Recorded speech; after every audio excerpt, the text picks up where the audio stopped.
उद्या नसलो तरी करा बॉम्ब्यांचा पैसे घेतले मग फेडून जायचे गावाचा कारण ठेवायचा ना मला लय ऐकले सांगतो विषय जसं असं तसंच द्यावा तुम्ही हे का ना ह्याला बॉम्ब त्याचा ताकद आहे ना बोललो पण ताकद हा पैकी याकडे थांबले नाकायचं ना माझं मुलगा होतं 23 वर्षाचं आता जर मी प्रयत्न करतो पोर घालत त्या माझ्या पोरात मोठ्या पोरात घ्यायचे जे लोक चिडवती नाही काय रे वापस तू अजून पोरांकडे जन्म काय बरोबर ना माझा मोठा मुलगा 24 वर्षाचा होता 23 आणि हो माणूस सांगता अजूनही तुम्ही प्रयत्न करा आता प्रयत्न करून समजा पोर गेलं तर त्या मोठ्या पोर त्याचं लगीन झालं पोर त्या का असतं ना तुमका बरा तुमचे लहान दोन तुम्ही चालू ठेवा हिंदू धर्म वाढू दे ना 3 होता पहिले 10-12 होते आता 3 थांबलं की चालू ठेवायचं आता तुम्ही म्हणताय लग्न होत नाही मला सांगा 40-45 तरुण लग्न होत नाही आता 10-15 वर्षात मी विषय झालो पूर्वी होत होती का तर एका 10-12 होती त्यामुळे त्या बॅलन्स बरोबर राखला गेला आता एकावर थांबल्यामुळे मुश्किल झालं आता समजा 45च्या पुढे जे कोण गेलेले त्यांनी लग्न स्वप्नात बघता त्यांना लग्न होणे मुश्किल आधी झालं आणि एखाद्याला वाटलं एखादी मुलगी गेली तर माझा इनोवाच होई असला काय करू नको तुमका ओमनी गावली तरी चालेल ओमनी गाव नेनो हवली तरी चला तुम्ही पुढे आणि रायटर काय आपल्याला टमटम सुद्धा पुढे निघून जा तरी आपण तुम्ही ते आमचे नकरी चालायचे मला ही नको मला अशी पाहिजे आता काय नाही आता एकदा पदरात आपण पाडून घ्यायचं लग्न करून मोकळं व्हायचं नाहीतर आता लग्न होणे मुश्किल आहे काय हो तुमच्या टायमात विषय वेगळे होते बरोबर तुमच्या टायमात नाही खरं तुमच्या टायमात म्हणजे मुलीला बापाने सांगितलं की बाबा मी मुलगा बघून आलोय की मुलीची माळ घालायची तेवढी पद्धत होती वर हाताळायला विषय त्यांच्या घराकडे जाऊन आंबे खाले मी आता त्यांचं आभार हे मानलं असते तर हे मला वाटेल गाडी घालवली बोल एकट्यानं जाऊन कसे घाला मग त्यांनी मी चूक मेरी मी चूक माझा पोट भरला तो विषय आणि आंबे त्यांनी छान दिले हे बाबा तुमका दे त्यांनी खूप छान दिले हे पारावती सुद्धा ठेवून नाही शिरलं पारावती होय ना आपण बघा आंब्याचा आणि चिकूत काय फरक आहे बघा बरोबर ना चिकूची बी चिकू जेव्हा परिपक्व होतात त्याच्यातून बी एवढी स्वच्छ बाहेर पडतात पण आंबो किती परिपक्व झालो तरी लोक त्याला पिळून खातात आणि त्याच्यानंतर वाटत आहे म्हणून चिकूच्या बी सारखे तुम्ही असतात आणि आम्ही बरं पडलेले आंब्यासारखे आमच्याकडनं अपेक्षा जातो तू मगाशी सांगलं की कोणतरी माका पिटले गाडून घेऊन लग्नात म्हणजे बायको त्याच्यात उपमा दिला तर तुमचा विषय मी सांगलं आता ह्यो माणूस त्या सीमेवरती जवान ठार झालोय तुम्ही आमच्या मित्राचं मित्र तुम्ही हो म्हटलं की आपण त्याला पाचारून जाऊया म्हटलं सीमेवरती लढता गोळी लागली जवान ठार ह्या मागे ह्या माणसात मी थांबलोय घेऊन त्यांच्या घरात गेल्यानंतर सगळी लोक दुःखात बसली होती आणि आम्ही गेल्याबरोबर बिचारे बघतायत रडतायत इतक्यात घेऊन विचारता काय झालं काय झालं कोणीतरी सांगितलं की सीमेवरती लढता गोळी लागली आता विषय हे समजलो ना गोळी लागली तुम्ही एका सांगितलं तुला मला नको तरी पण हे म्हणता गोळी खरी लागली तुम्ही म्हटलं काय गोळी खरी लागली तर ते म्हणतात की इथे मस्तकाला लागली आता हळी लागली तो माणूस ऑफ झालो ह्या माणसाने थांबायचा की ना हळी लागली म्हणता तरी नशीब म्हणता डोळं चुकलो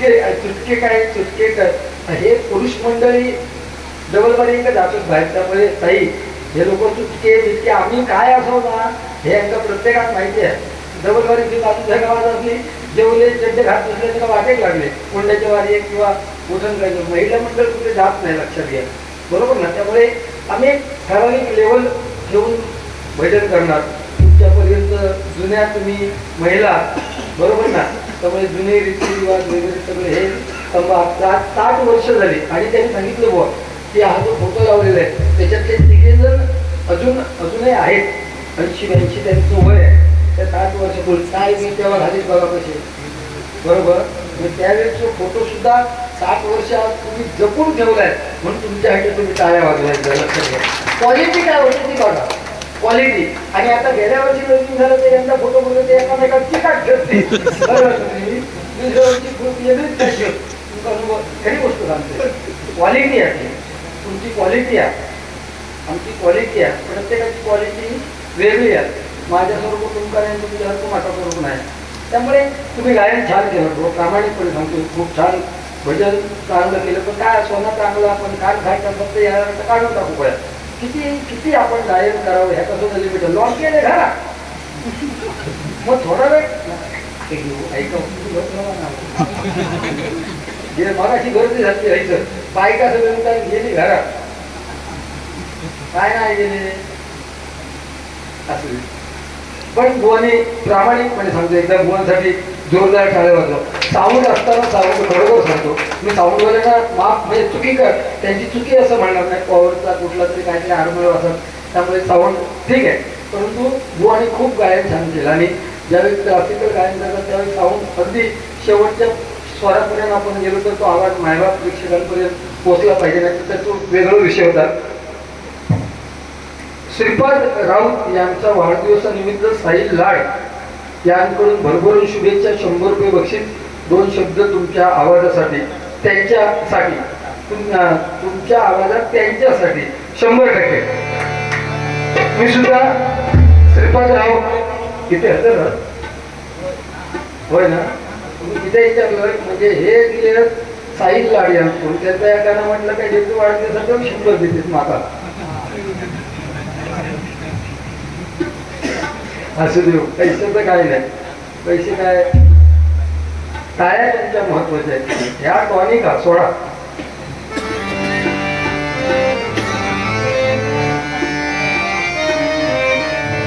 ढोलकाचे गणपतीचे समय ठेक्यात लावायचा.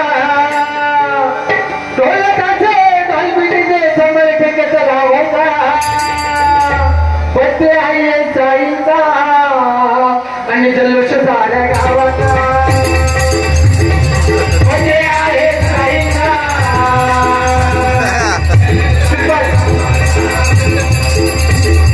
बड्डे आहे श्रीपादचा.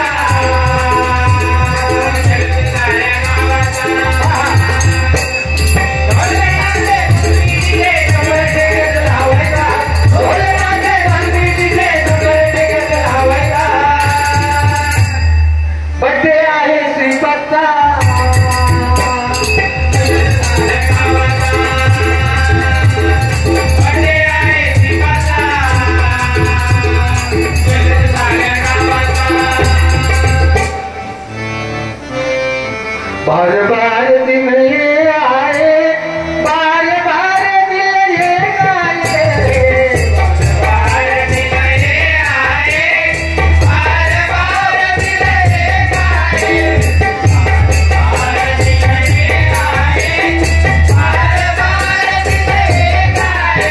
तुम जियो हजारों साल ये मिली है आज तू.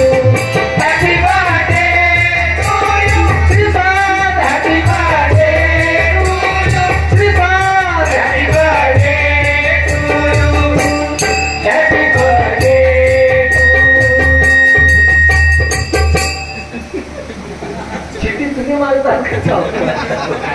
अगदी टायमिंग मग परफेक्ट एकदम.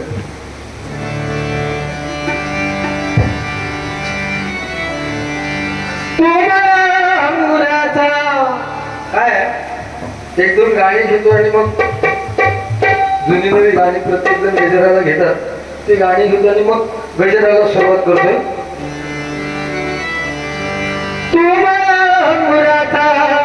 मीला कधी भूषाग तू शेरणी शिकारी मी भाबडाचा जाग. तू शेरणी शिकारी मी भाबडाचा जाग. एक फुलवा तो सखे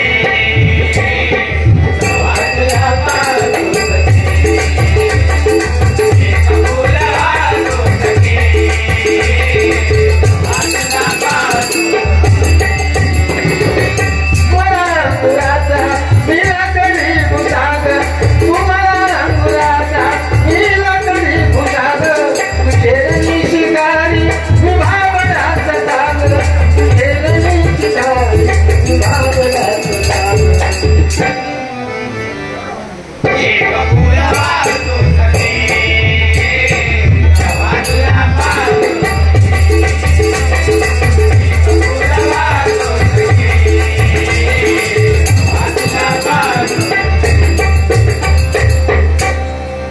हे नवीन नवीन गाणी बुवा सुद्धा घेतील कदाचित.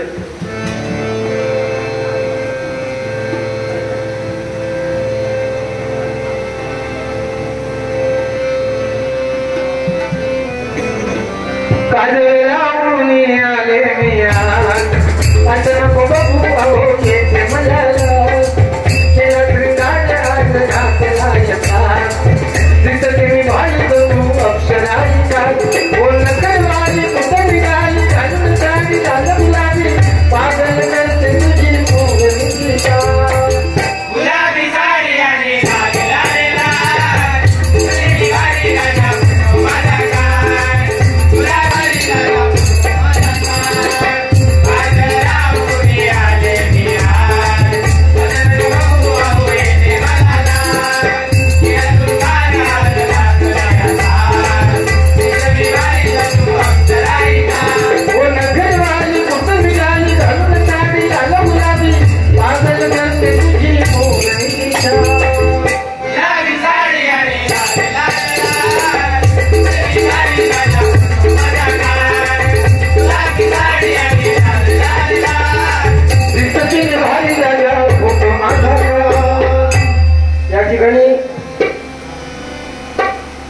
बुवा कैलासवासी राजा लाड यांच्याविषयी एक गाणं घ्या म्हणून भावपूर्ण श्रद्धांजलीचं खजिनदार सन्माननीय दत्तगुरु लाड यांकडून 250 आणि पोलीस पाटील या गावचे सन्माननीय निखिल लाड यांकडून 250 असं 500 रुपयाचं पारितोषिक आलेलं आहे. मंडळाच्या वतीने स्वागत करतो, धन्यवाद. आणि बुवा राजा लाड यांनी स्वतः वैयक्तिक बघितलं होतं, म्हणजे बारी असल्यानंतर सुद्धा जीव तोडून म्हणजे हिरिरीने अगदी हजर राहणार आहे आणि बिचारे काही तारुण्य म्हणजे अचानकपणे आपल्यातून निघून गेले. 100% त्यांच्यावरती मी 1-2 ओळी घेतोय. परंतु छत्रपती शिवाजी महाराज आणि ज्या बाबासाहेबांनी आपल्या भारत देशाची राज्यघटना लिहिली यांच्यावरती गाणं घेतो, गजराला सुरुवात करून नंतर मग यांच्यावरती श्रद्धांजलीवर गीत घेतोय.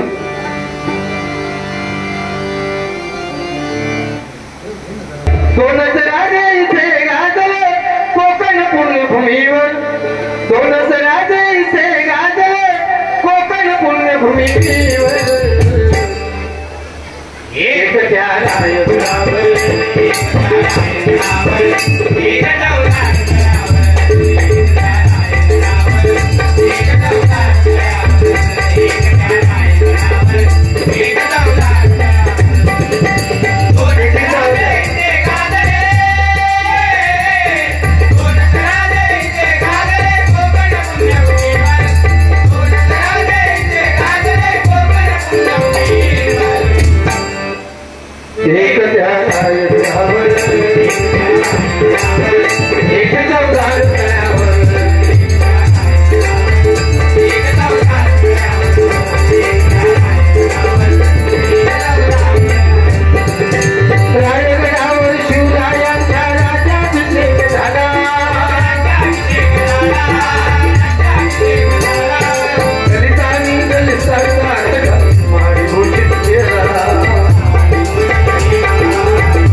वो बघितला पर जंजीरों में जखड़ा राजा मेरा अभिसत्ते भार्य छत्रपती शिवाजी महाराज आणि छत्रपती संभाजी महाराज हे आपल्या गळ्यातील ताईत आहेत, लक्षात घ्या.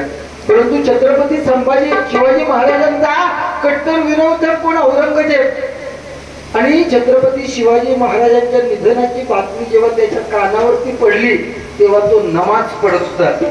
आणि मुसलमान लोक नमाज पडताना मध्ये कधी थांबत नाही. कुणीतरी सांगितलं भाईजान शिवाजी महाराज का देहांत हो गया. त्यांनी नमाज तिथल्या तिथे थांबवलं, उभा राहिला, अल्लाहच्या दिशेने हात करून म्हणतोय, ए खुदा तेरे जन्नत के दरवाजे खुले रख दे. हिंदुस्तान के माँ बेटियों की इज्जत रखने वाला एक बड़ा योद्धा तेरे पास आना है. ही छत्रपती शिवाजी महाराजांची ताकद आहे, लक्षात घ्या. ताकद. आणि त्या मातीतल्या आपण मावळे आहोत. आणि आजच्या घडीला जर पेपर उघडला ना तर काय बातमी असते पहिल्या पानावरती की 9 किंवा 10 वर्षाच्या मुलीवरती 60 किंवा 70 वर्षाच्या पुरुषाचा अत्याचार असं ऐकलं ना की आपल्या काही ती तुटतं, लक्षात घ्या. म्हणून आपल्या मुलांवरती संस्कार त्या पद्धतीत केले पाहिजे. आपलं कोकण, आपल्या कोकणाचं नाव जगाच्या पलीकडे नकाशावर जाऊन पोचलंय कुठेतरी बघा. एवढं कोकणातलं आपलं निसर्ग सौंदर्य आहे. आणि त्या कोकणावरती हे गाणं जे चालू आहे ते खूप मस्त चालू आहे बघा. स्वर्गापेक्षा सुंदर असा आमचो ह्यो कोकण, तुम्ही येऊन बघा आणि बघून जावा.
खूप मोठा आहे, परंतु 2-3 कडव्यामध्ये संपवण्याचा प्रयत्न करतो.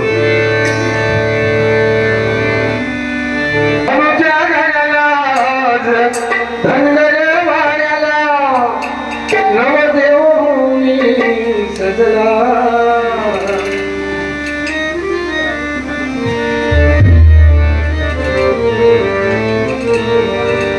धनगर हे शंकर महाजनावरती येते का.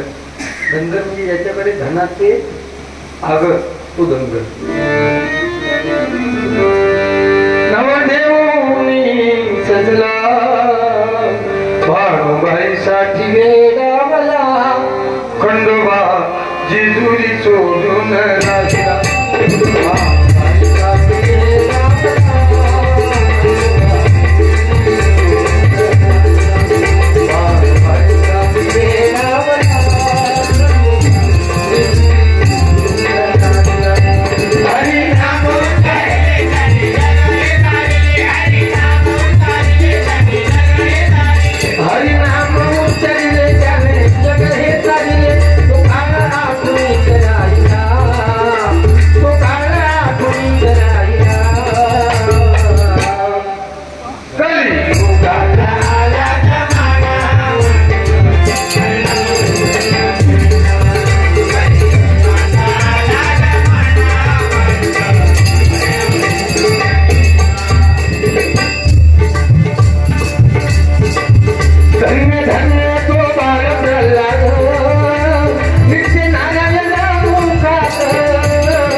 नामस्मरणात तुम्ही आम्ही जे नामस्मरण करतोय त्याच्यामध्ये एवढी ताकद आहे, लक्षात घ्या. कारण त्याचं कर्म जे आहे तुमचं ते परमेश्वर कुठेतरी त्याची गोळाबेरीज करतोय. भक्त प्रल्हाद नारायण नारायण नामाचा जप करायचं. हिरण्यकशिपूने विचारलं कुठे आहे तुझा नारायण. या खांबात लात मारली, त्याच्यातून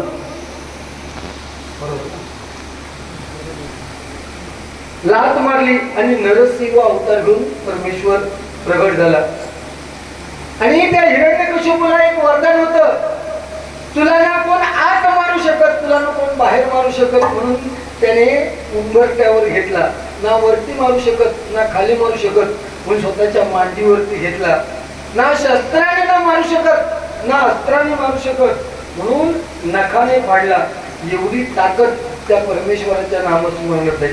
आपण आपल्याला एवढा वेळ नाही परमेश्वराचं नामस्मरण करायला, परंतु त्या परमेश्वराच्या पुढ्यात उभं राहून सांगा, हे परमेश्वरा माझ्या आई वडिलांच्या मनातील इच्छा पूर्ण कर. तुमच्या प्रत्येकाच्या इच्छा आकांक्षा पूर्णच होणार. कारण प्रत्येकाचे आई वडील हे आपल्या मुलाबाळांसाठीच मागत असतात. लक्षात घ्या, आपल्या बापाची किंमत आपला बाप गेल्यानंतर कळते आपल्याला. आजच्या घडीला कॉलेजला जाणाऱ्या मुलाला जर बाप 4-2 गोष्टी किंवा आई सांगायला गेली तर कॉलेजला जाणारा मुलगा किंवा मुलगी आई बापाला जाऊन सांगणार, तुमचे दिवस आता सरले, आता आमचे दिवस आले. बरोबर ना. आपल्या बोलायची हिंमत नव्हती, बापाच्या पुढे एक शब्द बोलायची हिंमत नव्हती. आता जेव्हापासून व्हॉट्सअप फेसबुक केला तिथपासून पोरगे बापाची विचारलंच नाही. बरोबर ना. तेव्हा तुमचे दिवस गेले. पण आपला बाप आता ते कोणते तुमच्या इकडे बुवा गेले, बरोबर ना. राजा लाड अर्थात त्यांची मुलं त्यांच्यावर नक्की प्रेम करत असतात. पण आपले आई बाप गेल्यानंतर त्याची किंमत आपल्याला कळते. समाजाला सुद्धा सिंधुताई सप्पाने सांगितलं, काय सांगितलं म्हणजे अनाथांची मैत्रिणी काय सांगितलं, या महाराष्ट्रात नाव व्हायला पाहिजे तर अगोदर मारा व्हाय, बरोबर, तर तुमचं नाव होईल. राजाभाऊंचं 100% ह्या मंडळासाठी काहीतरी योगदान होतं. त्यांनी असं कुठला विचार केला, मी ते सांगत होते की ताप असताना सुद्धा तुमची दिंडी होती तर कुठून ते बिचारे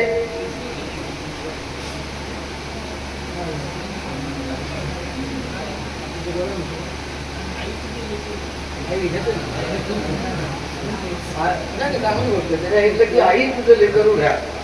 मी सध्या बापाच्या लेकरूचा विषय सांगतो. एकच आहे म्हणून सांगतो 100%. बरोबर आहे तुमचं म्हणणं. मग ते राजाभाऊसाठी, राजाभाऊ तुमच्या पण ओळखीचे होते ना मावले, नाही मागे आहेत त्यांचे.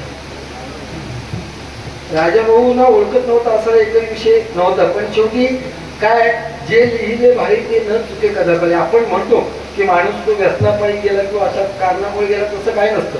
तुमचं जे लिहिलेलं आहे तुमच्या नशिबात तेवढंच माणूस जगतो.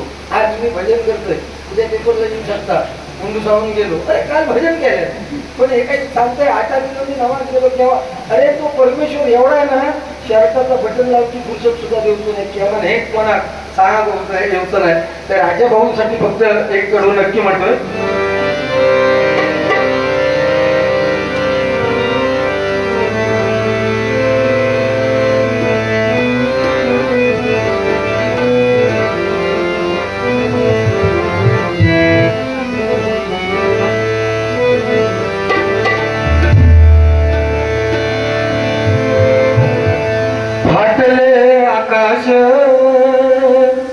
दुभंग धरणी भार सोसवेना आसवांचा नयनी. म्हणजे राजाभाऊ ज्या दिवशी गेले असतील त्यांचा मित्र परिवार, म्हणजे जरी त्यांनी कंट्रोल केला असेल स्वतःला, त्यांच्या घरातील लोकांची काय अवस्था झाली असेल त्यांचं त्यांना माहीत. कारण घरचा करता करविता पुरुष ज्यावेळेस जातो त्यावेळेस समाजापेक्षा त्याचं कुटुंब असतं एक क्षणार्धात संपून जातं. लक्षात घ्या, बरोबर ना. आपला नवरा कसाही असू दे, पण जोपर्यंत घरचा माणूस आहे तोपर्यंत त्या घराकडे बघण्याची समाजाची हिंमत होत नाही. लक्षात घ्या, बरोबर ना. मी सांगतोय ते म्हणून काय म्हणतो बघा. फाटले आकाश दुभंगली धरणी भार सोसवेना आसवांचा नयनी. फाटले आकाश दुभंगली धरणी भार सोसवेना आसवांचा नयनी.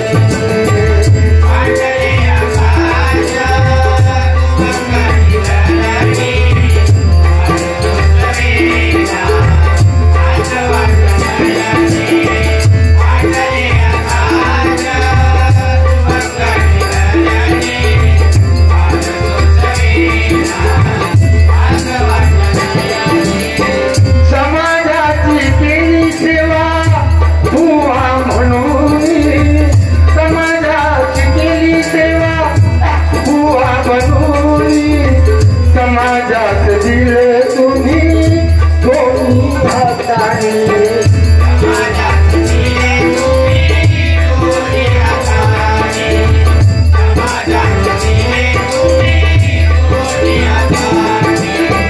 समाजाची केली सेवा बुवा बनून, समाजात दिले तुम्ही दोन्ही हाताने.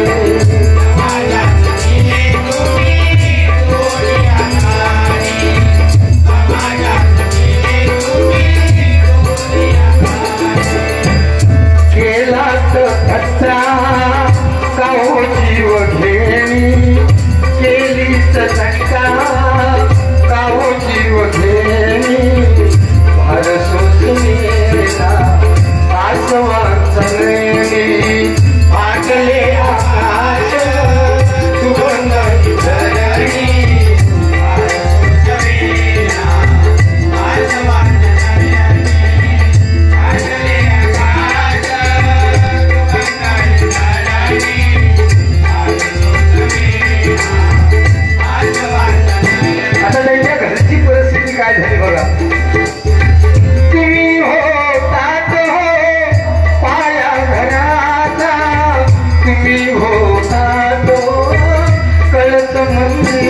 घराचा तुम्ही होतात हो पाया घराचा तुम्ही होतात हो कळत मंदिराला तुम्ही होतात हो पाया घराचा तुम्ही होतात हो कळत मंदिराला तुम्ही होतात हो पाया घराचा तुम्ही होतात हो कळत मंदिराला याल का हो तुम्ही परतूनी याल का हो तुम्ही परतूनी भार सोसलेला आजवांत